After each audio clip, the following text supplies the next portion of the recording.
Welcome to Screw the Commute, the entrepreneurial podcast dedicated to getting you out of the car and into the money. With your host, lifelong entrepreneur and multimillionaire, Tom Antion. Hey everybody, it's episode 17 of Screw the Commute podcast. We're so glad you're here. And don't forget, hey, in episode 16, the one I just did, if you haven't heard it, you got to check it out. It's called 20 Ways You Can Get Robbed at a Seminar. I had an anti-scam thing going where I identified ways that unscrupulous seminar leaders rob you at events. So make sure you listen to that. And then also, let's see what else I got going here. Well, our sponsor for today, well, it's called Switched On Internet Marketing. And I'm not going to say much about it because our esteemed guest is the impetus behind it, and he's going to tell you all about it. So we'll get into that right now. Dr. Jerry V. Teplitz is an attorney. He has a PhD in holistic health sciences and is celebrating his 44th year as a professional speaker. Jerry has spoken to over 1 million people. He has earned the title Certified Speaking Professional from the prestigious National Speakers Association. Jerry is the author of 9 books, and his 2 latest books, Switched On Selling and Switched On Networking, went to bestseller status on Amazon. Dr. Teplitz has been selected as an Association Excellence Speaker by the Canadian Society of Association Executives and a best-in-class speaker by the Professional Convention Management Association. And finally, he's an expert in brain performance. Jerry, are you ready to screw the commute? For sure, Tom. I've been doing that for a long time. Oh, my goodness. Yeah, 44 years of professional speaker. You haven't been commuting for a long time, that's for sure. Yeah, as a matter of fact, my office is a building separate from my house, so my commute is, about 14 seconds if I stop to pet the dog or the cat. Well, you got me beat. I think I clocked mine at 37 seconds. So. Yeah, you got a much bigger place than I do. What the heck? So tell people what you do. As Tom said, I do professional speaking, and it's on brain performance. And I've literally show people how their energy system operates and how they can take charge of it. And just to give you a quick example, Tom, you're now representing my audience. Have you ever had a negative day at work? Oh, no. Everything's perfect all the time. Tom, would you cut it out? Certainly. So you have. How did you feel at the end of that negative day? Down. Yeah, people will use words like drained, tired, exhausted, and they're good descriptive terms. Now, have you ever had a day at work that was very positive, one that just clicked? Yep, sure have. Lots of them. How'd you feel at the end of that one? Great. Tony the Tiger, great. Yep, and people will use the word in my seminars and keynotes of energize. So it's very real. Negative disaster days, you're actually physically, you're mentally, you're emotionally, you're drained and exhausted. Positive days, you're energized. So what if you could actually create every day to be a positive day for yourself as a business person? What's that going to do to your performance level, your productivity level, your communication level, and your enjoyment of being in the business level? It's all going to be very different. It's all going to be very different than it is on that negative day. And that's what I'm showing people, how they can create at least the last 4 hours of every day to be very positive. And Tom has actually seen me speak, and we've been on the platform together. So he's seen how very different what I'm doing is that I'm showing people. Yeah, you don't see this very often. And I just thought of something while you were interacting with me. When I said the word great, I was on an upbeat when it was great, like Tony the Tiger, like up rather than down. My descriptive term was down, and we didn't plan this, folks.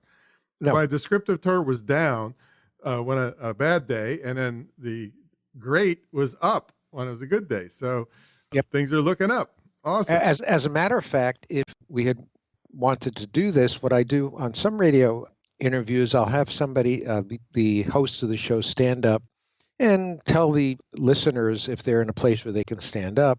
And then I'll have them close their eyes and think of a negative workday. And then I'll ask them while they're doing that thinking to just observe internally what their physical posture feels like, their breathing, if they have pain anywhere, what's going on in their mind. And then I'll ask the host to share. And what they'll normally say is when they were thinking of that negative work situation, their breathing was shallow. They were slumped in their posture. They may or may not have had pain. Some people do, some people don't.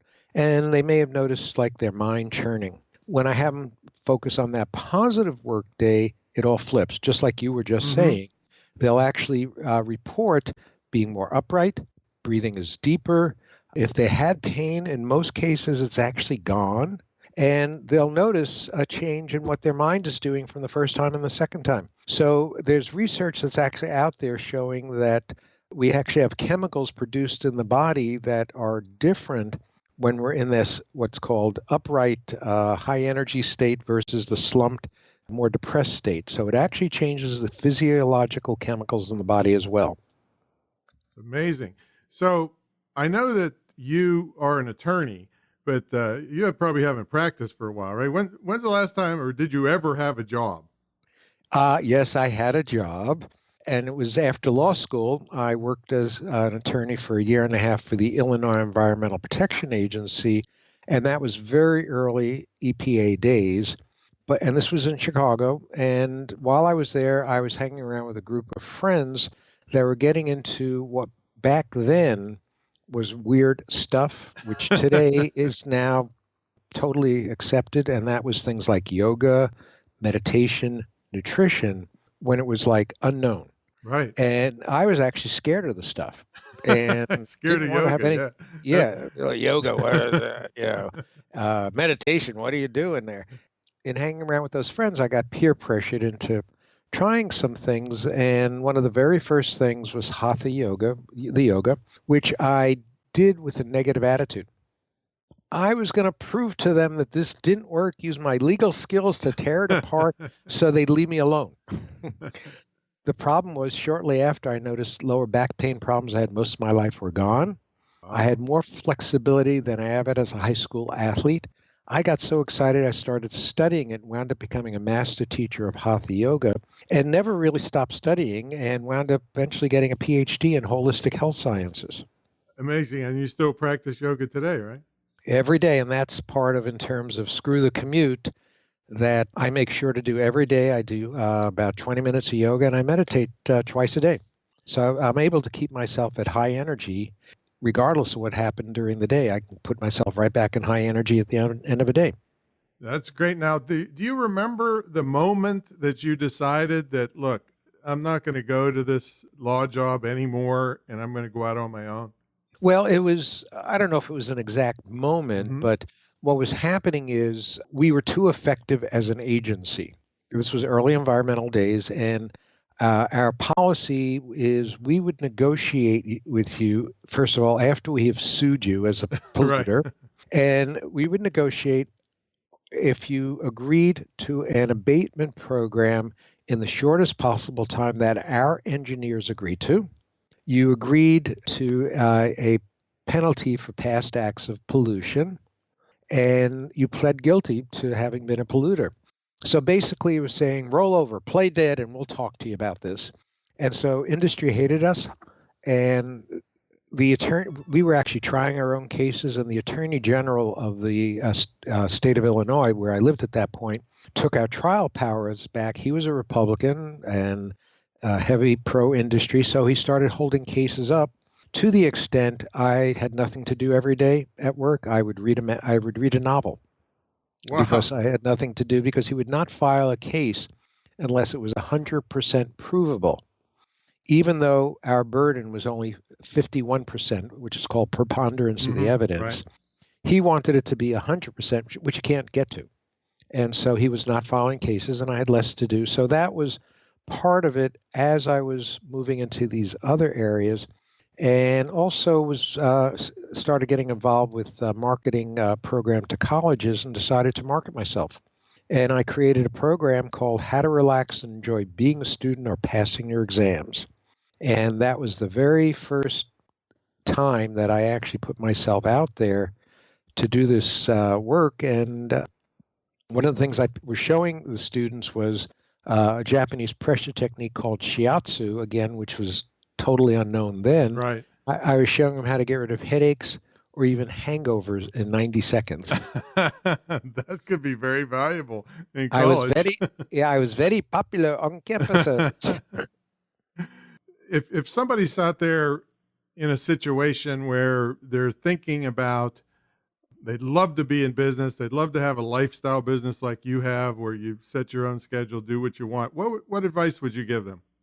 First of all, I don't actually set my own schedule completely, because as a speaker, a client wants me to come to X location. Guess where I'm going to be that day? Well, yeah, but you could have turned it down if you felt like it. Well, if you want to stay in business, you better not. Well, and then I may have to fly somewhere else the next day. Now, I know how to keep myself energized, so I have actually gone to Australia and back with no jet lag. Oh my God. So I know how to do things like that, which means it makes it very easy, in effect, to do what I do. Whereas most people, I had one guy who, a friend of mine, he'd come off the road for having been on the road for like 4 or 5 days, and he'd say it took him a week to recover, which is not a good business strategy. So anyway, if you're looking to start moving into your own business, you need to do it from my standpoint. I kind of jumped off the roof. I left the EPA and I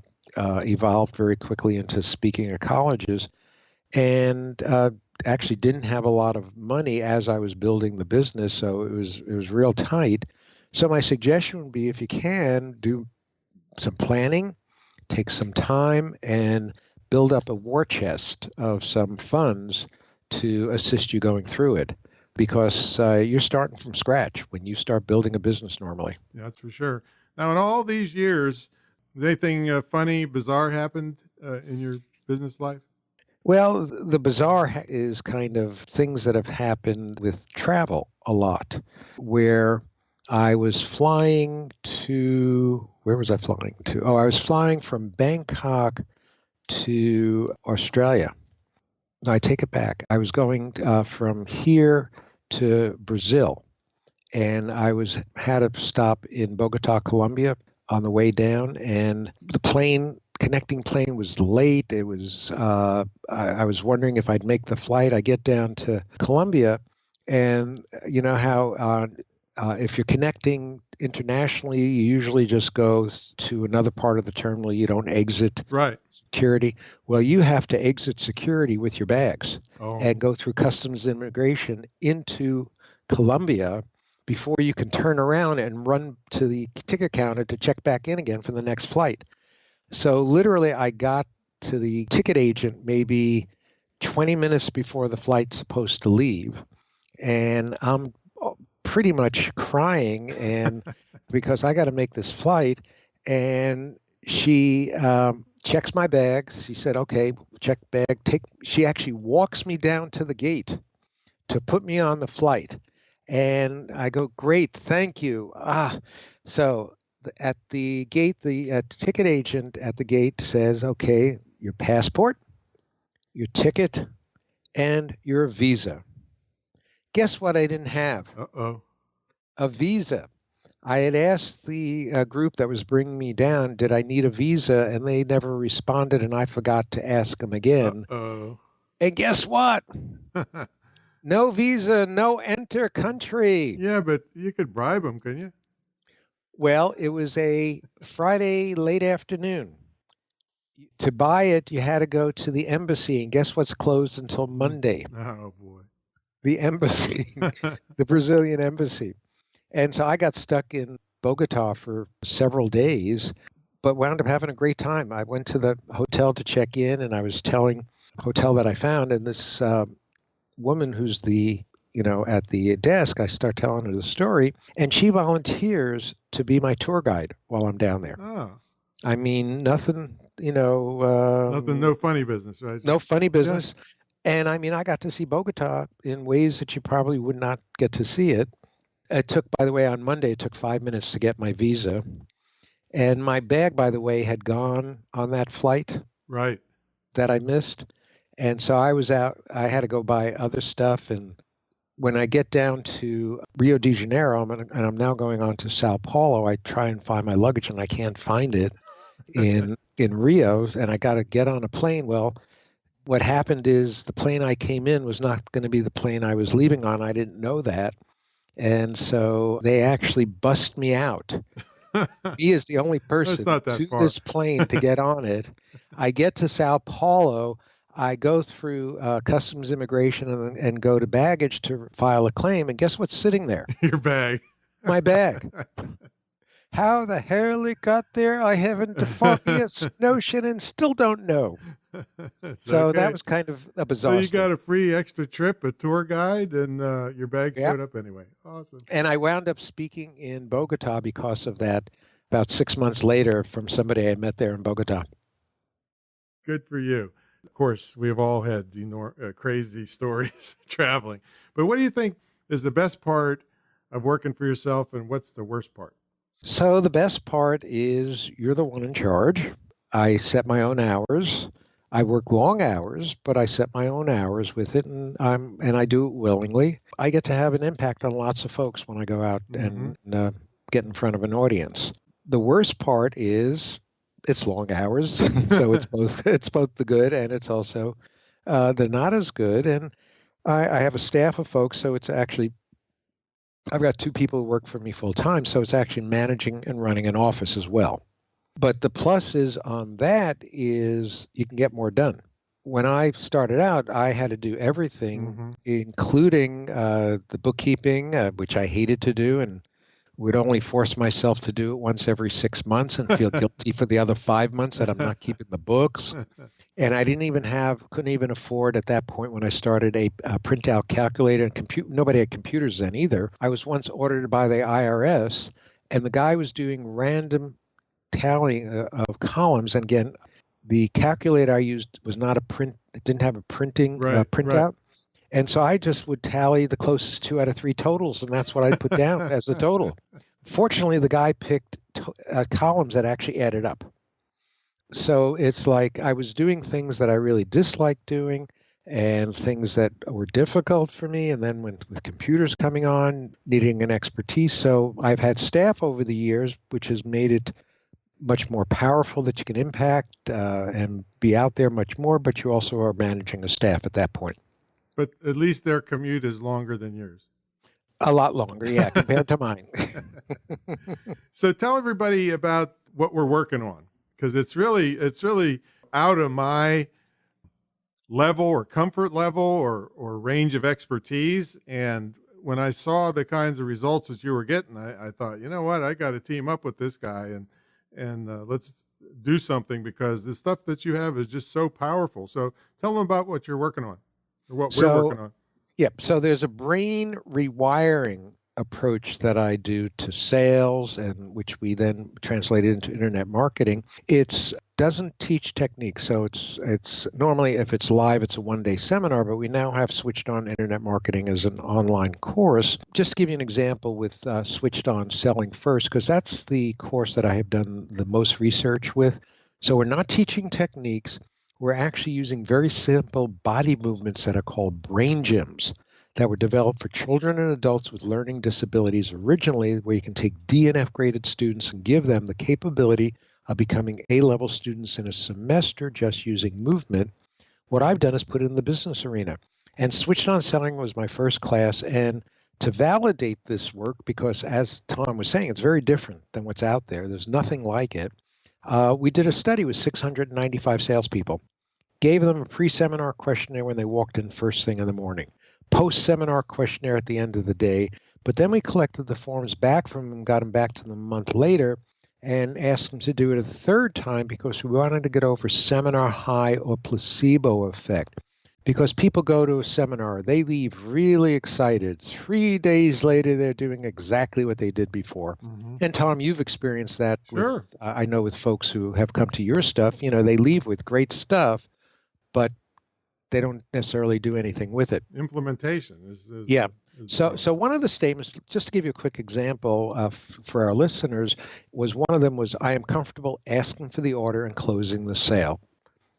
Tom, you'd agree that's a pretty important part of the sales process, correct? If you don't do that, then nothing else matters.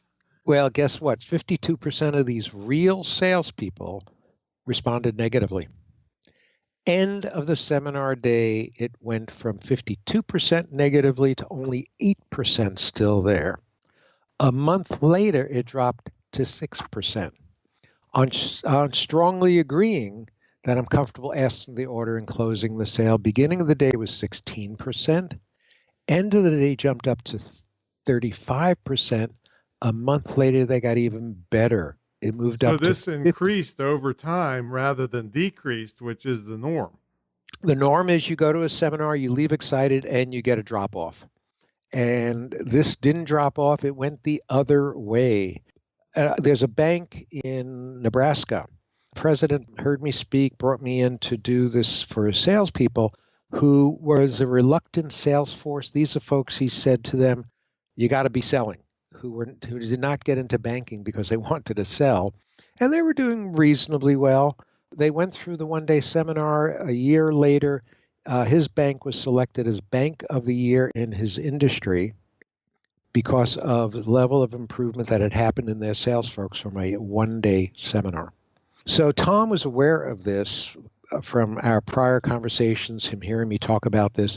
And so we said, can we create and redo switched on selling to pick up the places where somebody who's internet marketing gets stuck and doesn't like doing and doesn't feel good. So we did the class and we videoed it at Tom's school. So we did the same kind of research like I've done with everybody else. One of the statements in this class is I easily and clearly understand and can explain my purpose, direction, and story. Again, Tom, would you say as an internet marketer, that's an important thing to be able to do, Yes, explain all that? Yes, it is. Yeah. So beginning of the day, 57% of them responded negatively. 14% even said not applicable. It has nothing to do with I don't know why I'm laughing. That's not funny. Really funny. It's kind of strange is what it is. End of the seminar day. Nobody was negative. Nobody was in not applicable. We now had 57% in agree and 43% in strongly agree. Now, I always do a month later with folks to get over that seminar high notion for them. Right. And also to reinforce to them that something really changed from this exercises. So now nobody was on the negative side. Nobody said not applicable. Now it went from 57%, it actually dropped to 29% that said agree. However, on strongly agree, it moved up from 43% to 71%. So not only did we have 100% on the positive side, we had most of them saying strongly agree that it's easy. I easily and clearly understand and can explain my purpose, direction, and story. Every single question that we asked in the class, that's how the graphs shifted. So that the notion of having a block that's stopping you from going forward as an internet marketer is gone. As simple as that. It was amazing. It sold me, that's for sure. And that's why we've been on this project trying to really get everything in a usable format so that we can spread it around the world pretty much, and anybody that can speak English can take advantage of this. And it is powerful. And it's just so different than what I'm used to. It just amazes me. But again, I've known Jerry for years and seen him do all kinds of stuff with checking out people's brochures and picking which one's better based on these techniques and movements that he teaches. You think it's a magic trick when you first see it. I got to be honest with you, Jerry. It's just so crazy to see these people reacting differently to different stimuli. And I wasn't a believer at first, but after, one thing with me, if something happens over time, I start to become a believer. And this is really powerful stuff. Well, not only that, what Tom got to experience is the way I run my live programs, and actually was doing it in the video too, is I have the audience stand up and do this stuff I'm sharing with them on each other to validate each step of what I'm doing. So the notion is, looks weird. It looks like it's a magic deck. So you guys get up and you prove it to yourself. The biggest comment I have on my evaluation forms was, I was a skeptic and now I'm a believer. Mm-hmm. And that's what we did with Switched On Internet Marketing, is the same exact approach. So even if you're watching this by yourself, you'll be able to afterwards find somebody and do it with them. But we actually have several experiences we actually give you that you participate in by yourself to start experiencing the changes that happen. Yeah, because sometimes this internet marketing is a lonely world. You started doing everything by yourself. A lot of people do. And they need these techniques other than all the stuff that I teach them, the nuts and bolts of how to. If you don't implement and you don't have that energy and you don't have that mindset that this program gives you, then all the nuts and bolts don't really matter. They're just like dumped in a big bucket. And that's what I think got you most excited, Tom, was that people will actually be able to start to do the nuts and bolts, because your system is you want to empower people to be successful. It's like you put out so much energy and love, and that you really want people to be successful. And I think it actually hurts you when they don't use the stuff and get out there. I mean, I work day and night. I don't have to. I've already made my way. I could just quit and never do anything, but I just get fired up seeing people break. Why do you think I'm doing this podcast? I mean, I just get fired up. If people could just experience what it's like to set your own schedule, to be your own boss, to get all the pluses that come along with working for yourself. Yeah, I get fired up about that. And when I see stuff in people that they can't see in themselves, and this program will help them see that. And when nobody's around, it's going to help them keep going forward and getting the goals that they want. Yeah, because if you can switch your brain and your body on, it's like you're in sync yourself with your ability to know that you can create success, because the blocks that were stopping you before, whatever it is, are gone. As simple as that.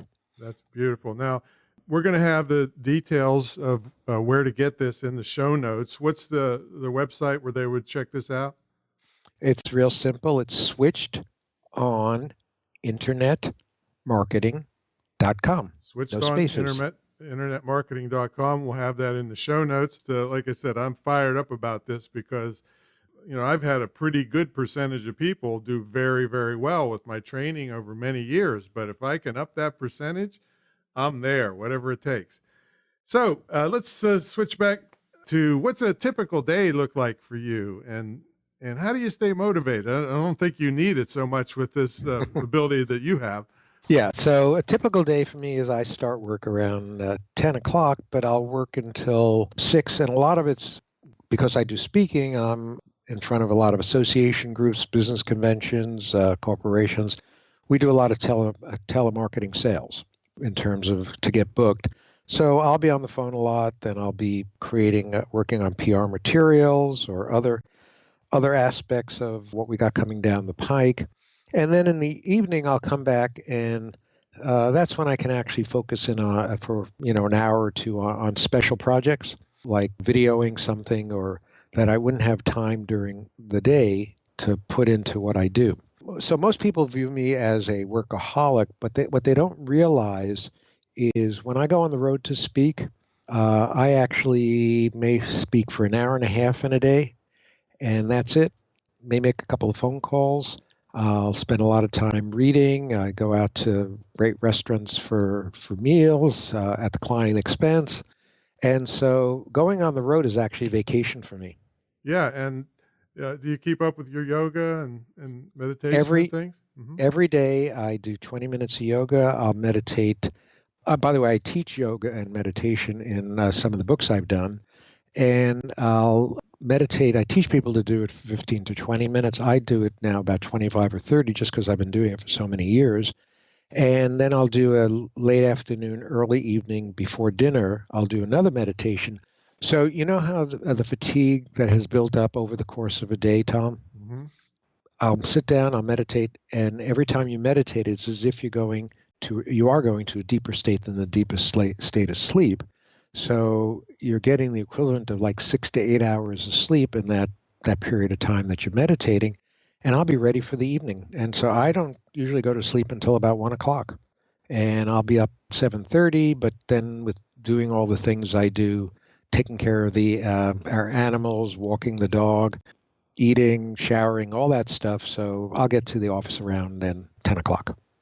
Wow. Well, I got to get on this. I've heard a lot of these people on my podcast talking about meditation, and I sit down and try it, and then 30 seconds. Well, in 30 seconds, I've already had 50 thoughts of things I need to be doing. And so I don't think I'm very successful. I have to work on my meditation technique. So actually, which book of yours has that in it? Managing your stress in difficult times, succeeding in times of change. And actually, you actually are meditating. You just didn't really realize it. When you're in a meditative state, which you go into very quickly when you start doing whatever technique you're doing, and a thought pops up, because you actually can't make the mind stop thinking. Mm-hmm. So those 50 thoughts that come up, when you're aware that you're not doing the technique, and that's the key word, when you're aware, you just go back to doing it again. You may flip off again into another 50 thoughts. When you're on the 51st and you're aware, oh, I'm supposed to be doing the technique, you just go back to do it without getting upset or angry. And what they found is they wired people up with testing group, and they would say, go meditate. When they come back, they asked them how it was. And one person would say, fantastic, best meditation I ever had. I didn't want to come out of it. The other person would say, I was antsy, I had lots of thoughts. I didn't want to keep sitting there. When they looked at all the vital signs being measured, heart rate, breath rate, both were at the same deep state of rest and relaxation. So the notion of I think too much is that you haven't been taught right. I'm going to get that book, that's for sure. It's on Amazon or what? Yeah. Or you can go on my website of Teplitz.com. Oh, yeah. So I want everybody to check out all the details of the Switched On Internet Marketing Program. That'll be in the show notes. But Jerry, how would they get in touch with you if they have questions or want to get in touch or check out any of your other products? Or have me come speak to their group. Or have you come speak to their group. Yep, there you go. Just go to Teplitz.com, my last name, Teplitz.com. Teplitz.com. You'll be able to get to Jerry. So thanks, Jerry, for coming on. Do you have any parting thoughts for all our screwballs, we call them, on this show about being in your own business and what it can mean to you? Well, a lot of people get into their own business because they really want to help people, and they've got an idea for doing that. And I think that becomes a strong motivator for folks beyond just the financial part of it. And so really look at why do you want to do a business, and really have a focus on that mission that you're on. Because most people get into business because they really have some kind of mission. They want to impact the world. So go for it, because I never would have thought I'd be in the business for this many years. I thought I'd do a couple of years of teaching people how to manage stress, and then everybody be relaxed, and I'd be done. I don't think that's going to happen anytime soon. Not yet anyway. Well, thanks so much for coming on, and thanks everybody for visiting our podcast. Make sure you stop at screwthecommute.com, subscribe. Please leave us a great review, because we bring on great guests like Jerry. And then currently once a week, I do a more in-depth training session where I give you just go deep. First episode was on keywords, which is the number one thing you need to know on the nuts and bolts of selling online. And let's see, what else I got going on here? Oh, well, the last episode 16 was on how to get robbed at a seminar. You don't want to you know, I love seminars, but there's a lot of unscrupulous people. So I want you to know how to keep yourself safe when you go there. And this has been episode 17, and we will catch you on the flip-flop.